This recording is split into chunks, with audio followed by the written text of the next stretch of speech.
Head-spinning stuff was what he had promised, and trust Donald Trump to deliver exactly that. It's another day and another Trump volley has been thrown. This time it's about Gaza, a latest shocker that came in from the US president. After his first meeting with any foreign leader in Washington, D.C., Donald Trump held a press conference with the Israeli Prime Minister, Benjamin Netanyahu, and said that he wants the US to take over Gaza, take a long-term ownership position and turn it into the Riviera of the Middle East. Listen into what he had said. As far as Gaza is concerned, we'll do what is necessary. If it's necessary, we'll do that. We're going to take over that piece, and we're going to develop it, create thousands and thousands of jobs, and it'll be something that the entire Middle East can be very proud of. But everybody feels that continuing the same process that's gone on forever, over and over again, and then it starts, and then the killing starts, and all of the other problems start, and you end up in the same place, and we don't want to see that happen. So by the United States, with its stability and strength, owning it, especially the strength that we're developing and developed over the last fairly short period of time, I would say really since the election, I think we'll be a keeper of something that is very, very strong, very powerful, and very, very good for the area, not just for Israel, for the entire Middle East. Very important. And we'll, again, have thousands of jobs, and there'll be jobs for everyone. Now, Hamas official Sami Abu Zuhri has reportedly called the proposal ridiculous and absurd. In fact, he's also stated that this is a recipe for creating chaos and tension in the region.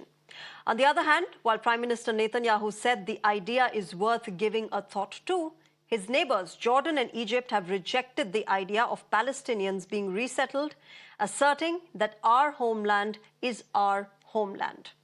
Meanwhile, Saudi Arabia has reasserted its stance that it will not establish ties with Israel without the creation of a Palestinian state. The statement has divided the world. While some say this is a clear threat of invasion by United States of America, others suggest that President Donald Trump has only spoken in favor of the Palestinians who deserve a better, peaceful life. Gaza, remember, has suffered vast destruction, which has had a huge humanitarian impact due to the last 15 months of war. As per the country's health ministry, more than 46,000 Palestinians have been killed, while much of its infrastructure has been completely flattened by airstrikes. The United Nations Satellite Center, or UNOSAT, reports that 69% of all structures in Gaza had been destroyed or damaged at the start of December 2024. The statement comes at a time, remember, when the US has withdrawn from the UNRWA that funds Palestinian refugees' welfare programs. Last week, Israel's ban on the UN agency came into effect as well. So how are the two sides viewing the statement by Donald Trump, the President of America, the Israeli side, as well as the Palestinian side? First, on Global Mirror, I'm joined by Dr. Mustafa Barghou. He's a member of the Palestinian Legislative Council. Good evening and namaskar, Dr. Mustafa. My first question to you, Dr. Mustafa, how do you see this statement by Donald Trump that the US will overtake and own Gaza? What he said is a terrible and unprecedented violation of international law. What he is advocating is nothing but the crime of ethnic cleansing against the Palestinian people and the theft of their land. What he wants to do is to steal the Palestinian land for his adventures and for his wealth, and we will never accept that. I know that his eyes are not only on the land of Gaza, which he thinks he can grab, but also on the oil gas field in Gaza, which is worth $54 billion. And maybe he's thinking this can be a great investment for him. But that would be at the expense of a whole population, a whole people, Palestinian people.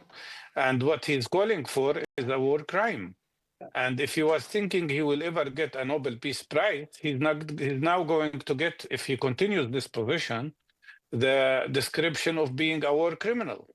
Palestinians have learned from 1948 the experience of total ethnic cleansing of 70% of their population and will never accept to leave Gaza.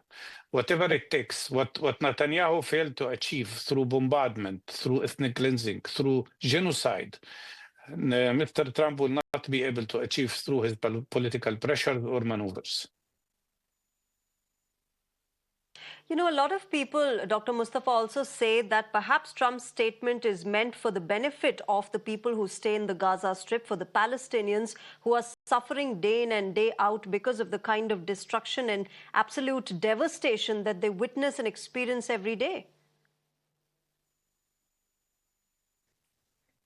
Who gave Trump or Israel or anybody else the right to decide what is better for us as people?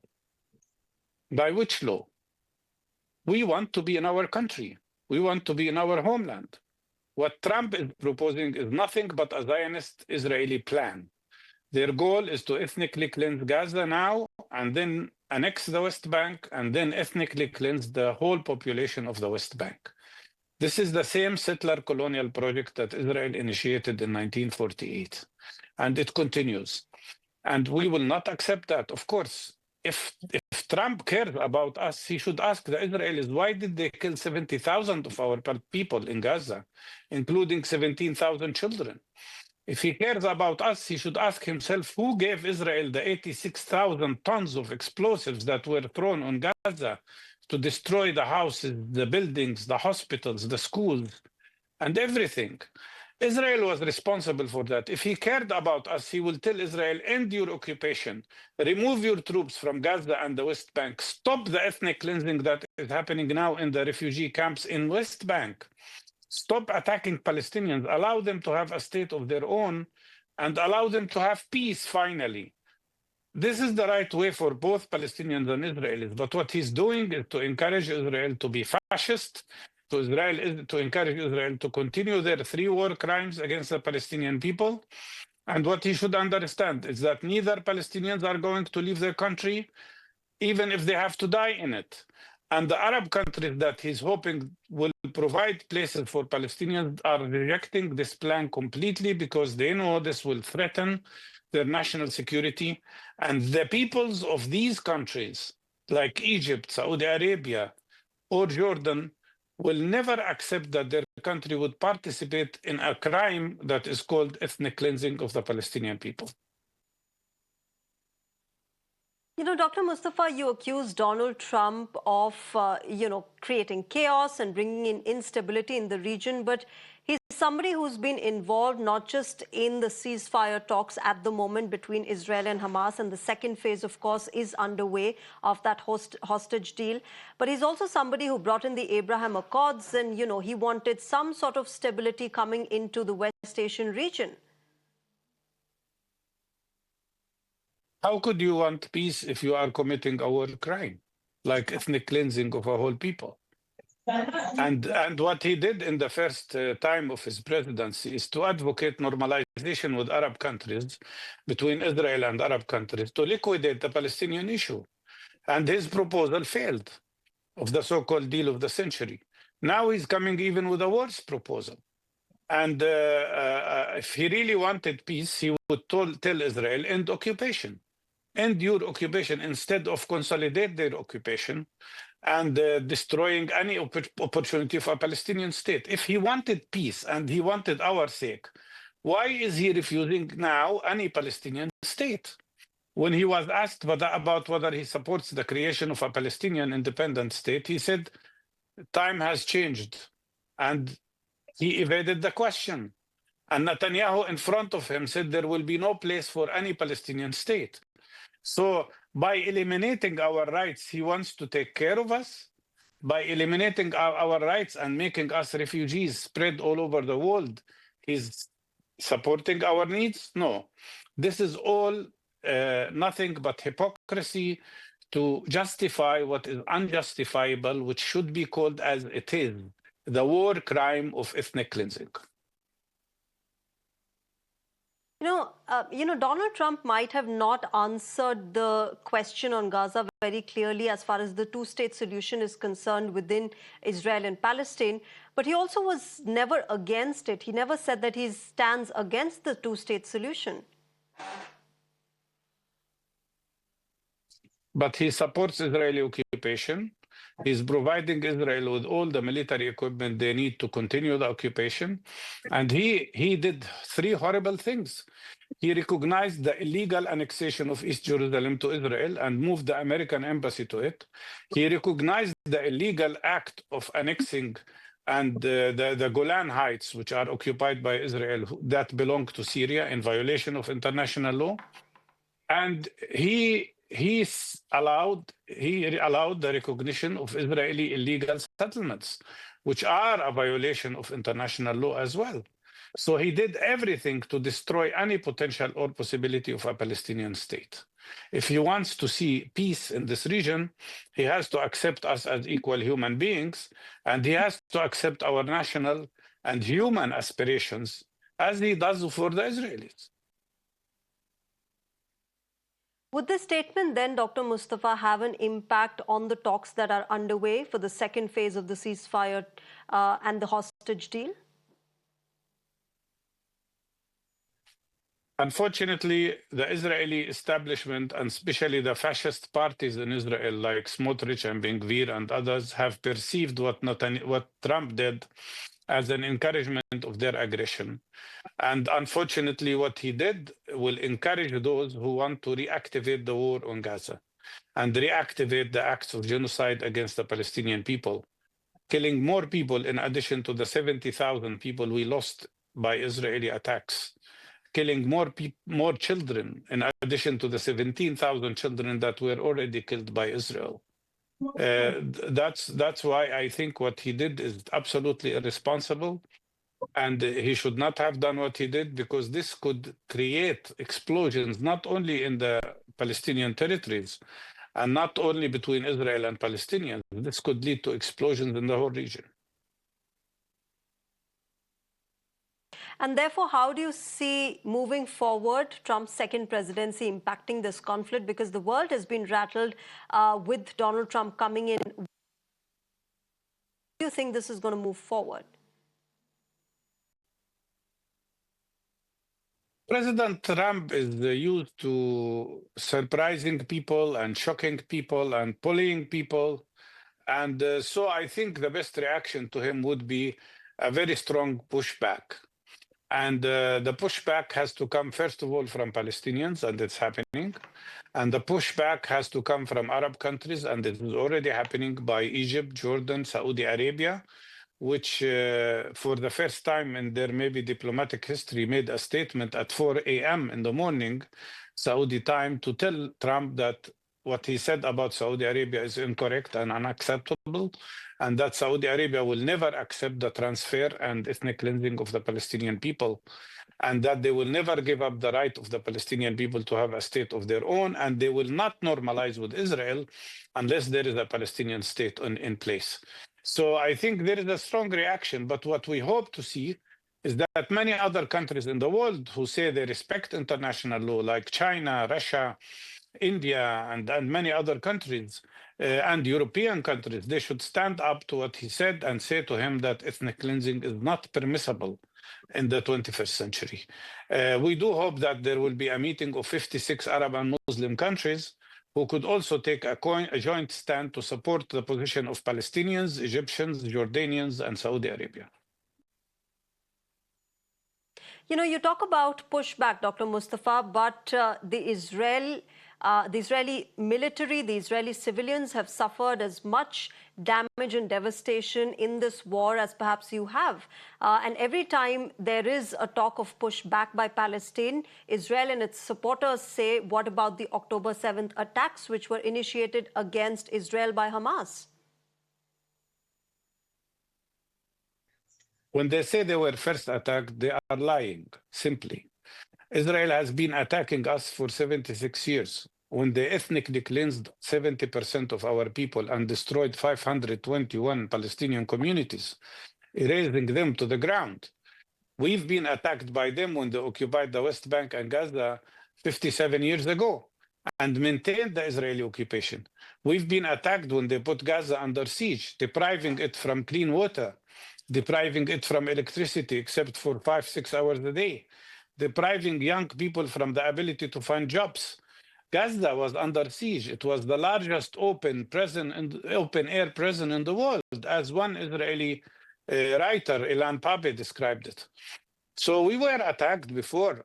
The 7th of October was actually one of the results, one of the responses to what Trump proposed, which is normalization at the expense of the Palestinian rights and normalization to liquidate the Palestinian rights. It was a response to the fact that we've been waiting and waiting and waiting since Oslo Agreement was signed more than 30 years ago for a peace to come, for a Palestinian state to be established. And none of that happened. And Israel continued the attacks in the West Bank and continued attacking the Aqsa Mosque and continued trying to change facts on the ground by building more and more settlements. No, we were all the time on the defense.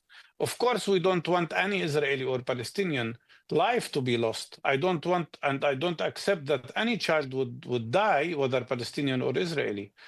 But who started all of this?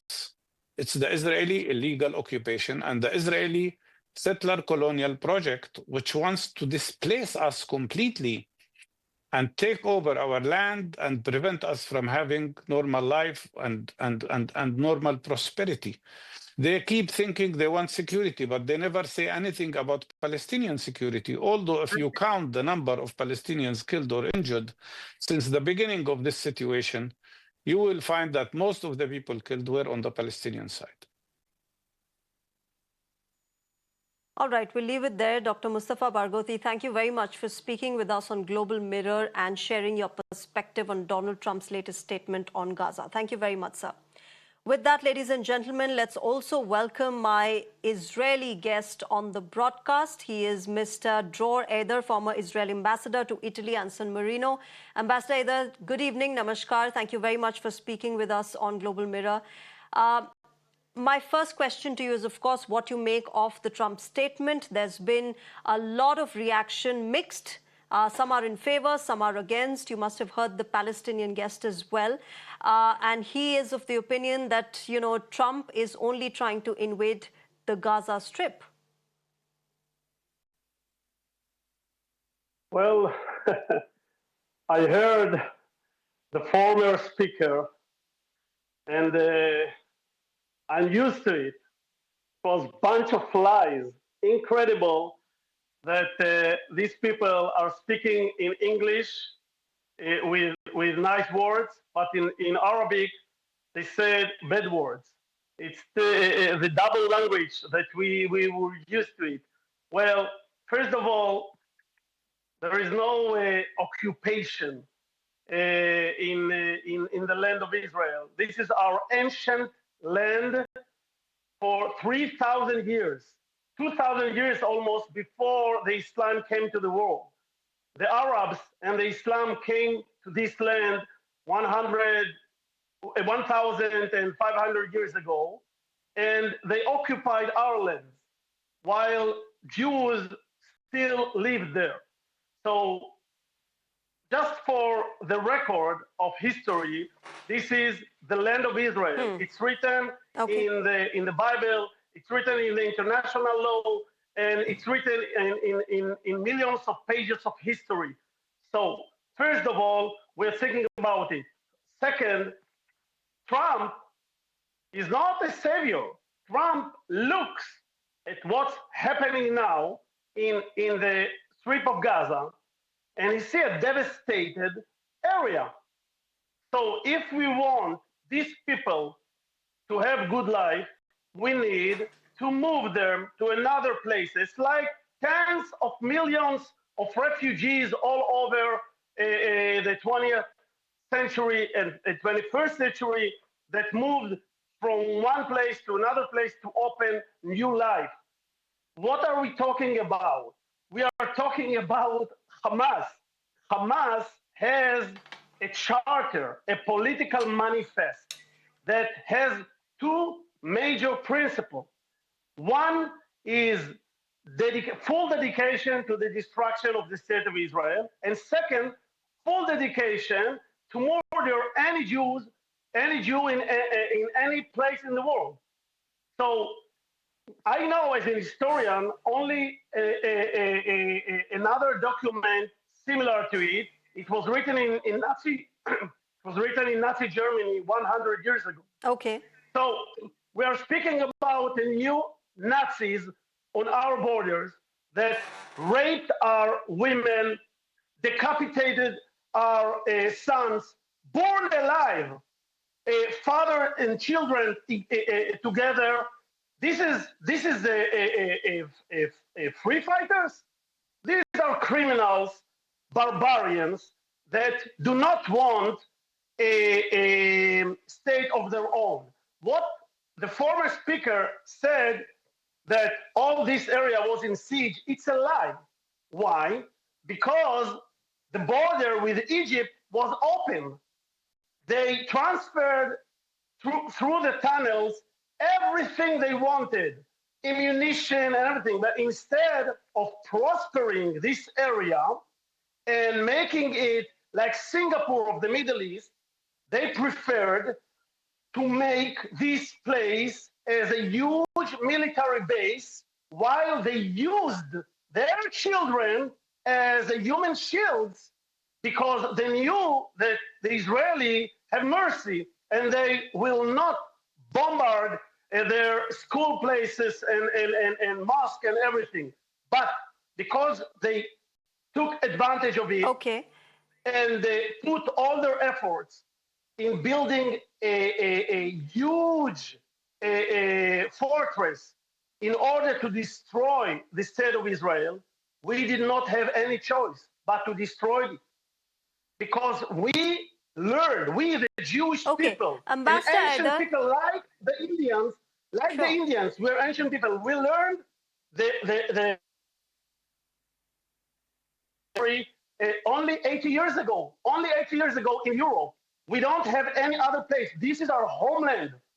The Arab has 22 countries. Okay. So they can Ambassador move here, Haider, they can move there. We do not have any other place in the world. Okay, Ambassador Haider, one of the arguments that is being given is the fact that Donald Trump is saying what he's saying about the Gaza Strip to bring in peace in the region. And he's time and again also said that he will be stopping the war. What many argue is that this is going to create more chaos. This is going to create more conflict because obviously Hamas and the Palestinians will not take it lightly. They will respond if the US tries to take ownership of the Gaza Strip. So there'll be more instability in the region instead of what Trump is saying, that he wants to bring in peace in the region. More than what we have seen until now? How come we can have more than that? We are in a war, year and a half, against this barbarian. And what kind of instability can be more than that? So if we understand that this tiny area had all over its years only bloodshed and war and terror, and during the last 90 years, these terrorists built a state like Iran, a religious extremist Islamic state like Iran, and nothing was invested there but only to make it as a weapon against the existence of Israel. So how can we agree to live beside a new Nazi entity? We, the Jewish people, wanted to make peace with these people, but they proved time after time that they don't want to live in peace. The former speaker lied because the facts of history are that the Palestinians never ever wanted an independent state beside next to the state of Israel. It's true, they didn't want that the Jewish people will have a state. But if there was no Israel, God forbid, I'm not sure that that would be a Palestine. Maybe it would be south of Syria, north of Egypt, etc., etc. These people, in any poll, survey that they themselves do, they have some of 80% people that support Hamas, that support this massacre. This person before me even did not condemn the massacre that they did in October 7th because it's good for him. It's good for them. Killing Jews is their national sport. So we, the Jewish people in Israel, we said no, no more. Trump is a businessman. He looks at the area. It's devastated, destroyed.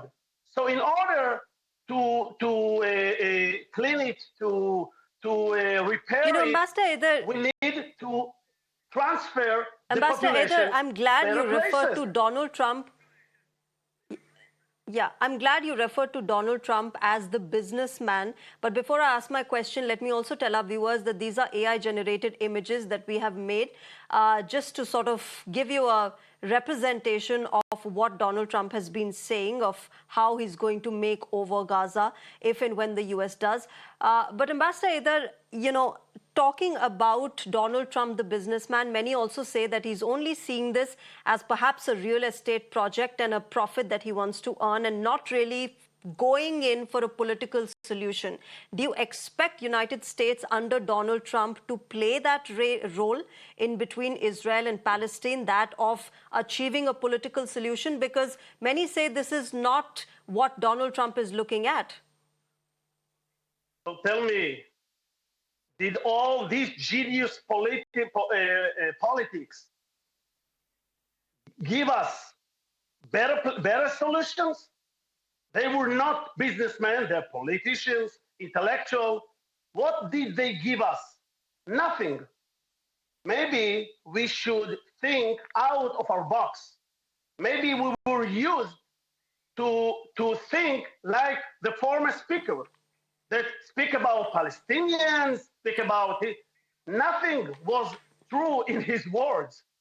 So maybe in order to stabilize this region, first of all, we have to move this population. Think about it.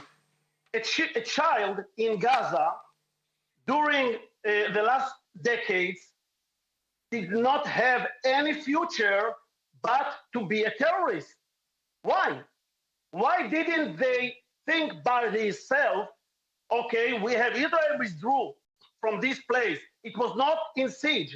This is a lie. Because but you know, Ambassador Either, the criticism is that you're talking about the children of Palestinians, but you've cut off their aid that came in from the UNRWA. Wait. It was open from the Egyptian side, and they had a chance. They had a chance to build a new Singapore there. Why didn't they do it? Because their goal is not to defend their people. Their goal is to destroy Israel. So how can we be, I don't know, in quiet when these Nazis are trying time again to destroy us? After October 7, to speak about a Palestinian state is ridiculous, because you do not give prize to barbarians. The moment they'll have, I don't know, an entity, independent entity on the mountain against the center of Israel, we will have double or 7 times October 7th, again and again. How can we? Listen, in India, you made also exchange of population between you and Pakistan. Why can't we do it? Why can't we do it? Why should we think like what we were used to? Okay. I understand your sentiment, Ambassador. Either I have paucity of time. I have to wrap it up here. Thank you very much. We'll leave it there. Thank you very much for joining us on Global Mirror and sharing your perspective about this entire situation and the statement. With that, ladies and gentlemen, it's a wrap on this broadcast. Thank you very much for joining us tonight. Bye-bye. Good night. Up next is Sneha Koshi with Beyond the Headline.